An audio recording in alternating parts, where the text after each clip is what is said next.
Thomas. I think we're talking at cross purposes. On the one hand, we're talking about results that we're hoping for. On the other hand, we're talking about processes that we're setting in motion.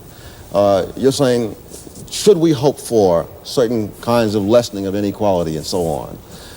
The real question, the political question is, shall we set in motion certain processes because we hope for that? And do those processes enhance or reduce freedom?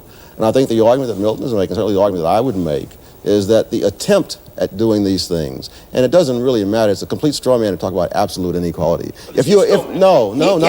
Absolutely. Throughout the film, this is the straw man he brings up in order to say how ridiculous to have absolute equality. And then he goes on to say how ridiculous to have absolute homogenization as well.